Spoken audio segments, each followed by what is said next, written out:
मंदिर परिसरों में गैर हिंदुओं की दुकानों को हटाने की मांग के बाद अब कर्नाटक में एक दक्षिणपंथी संगठन हलाल मीट की दुकानों के बहिष्कार की मांग कर रहा है। इस मामले पर राज्य सरकार के गृह मंत्री ने एक अजीबोगरीब बयान दिया है।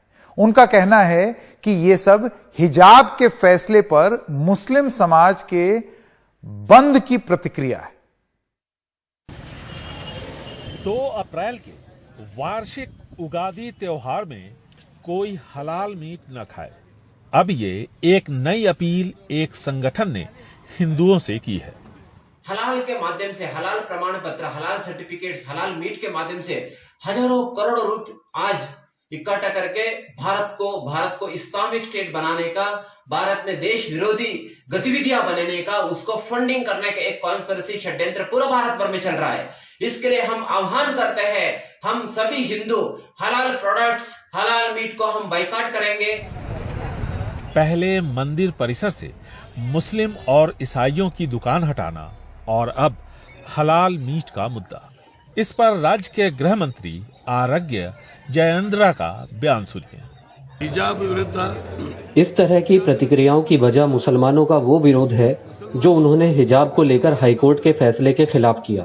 कानून व्यवस्था अगर बिगड़ती है तो मेरा मंत्रालय कार्रवाई करेगा। कानून सुव्यवस्था प्रश्न बंधागा। कांग्रेस इस चलन की आलोचना तो कर ही रही है, बीजेपी के कुछ नेता भी इसे खतरनाक मान रहे हैं। इनको इश्यू चाहिए, तो इनको इश्यू क्या मिल रहा है कि डिवाइड एंड रूल। हिंदू मुस्लिम में टेंशन हो, अगर जान जाए तो परवाह नहीं है, उनको चुनाव जीतना है, वो एक ही इंटेंशन है उनका।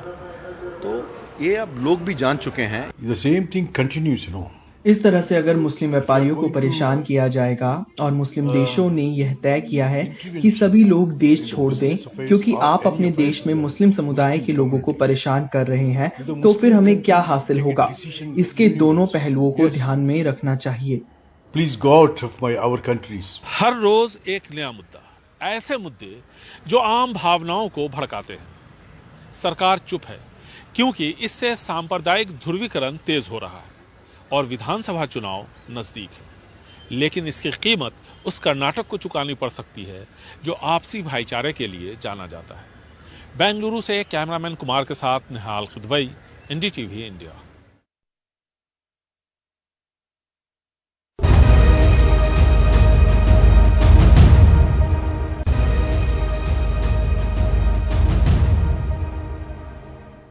आजकल दिन की शुरुआत पेट्रोल डीजल के दाम बढ़ने की खबर से होती है।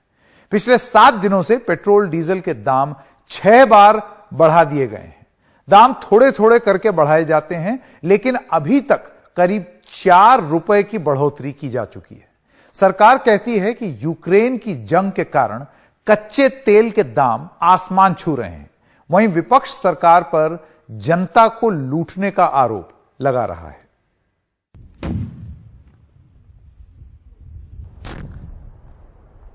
यूक्रेन युद्ध का साया अर्थव्यवस्था पर गहराता दिख रहा है। सोमवार को तेल कंपनियों ने पेट्रोल और डीजल की कीमतें पिछले 7 दिनों में छठी बार बढ़ा दी। पिछले एक हफ्ते में दिल्ली में पेट्रोल 4 रुपए लीटर महंगा होकर 99 रुपए 41 पैसे प्रति लीटर का हो गया, जबकि दिल्ली में डीजल 4 रुपए 10 पैसे प्रति लीटर महंगा होकर 90 रुपए 77 पैसे प्रति लीटर का हो गया है। मेट्रो शहरों में मुंबई में पेट्रोल सबसे महंगा है, 114 रुपए 19 पैसे प्रति लीटर, और डीजल भी 98 रुपए 50 पैसे प्रति लीटर का हो गया है। हालांकि पेट्रोलियम मंत्रालय के सूत्र कह रहे हैं कि अंतर्राष्ट्रीय तेल बाजार में कच्चे तेल की कीमतों में जिस अनुपात में बढ़ोतरी हुई है, उसके मुकाबले भारत में पेट्रोल डीजल की कीमतों में काफी कम बढ़ोतरी की गई है।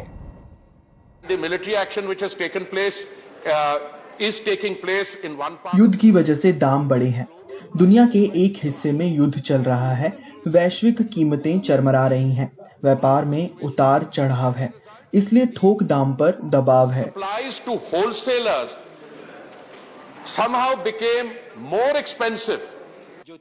पेट्रोल डीजल की कीमतों में बढ़ोतरी का विरोध सड़कों से लेकर संसद तक हो रहा है।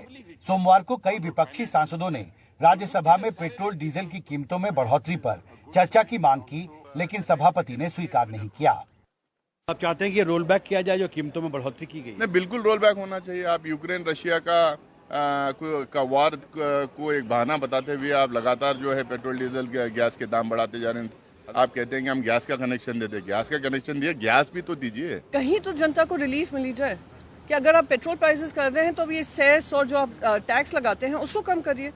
इतने महीनों से, जब से 2014 से इनकी सरकार बनी है, 18 बार टैक्सेस बढ़ा चुके हैं, तो क्या जनता को राहत नहीं मिलनी चाहिए?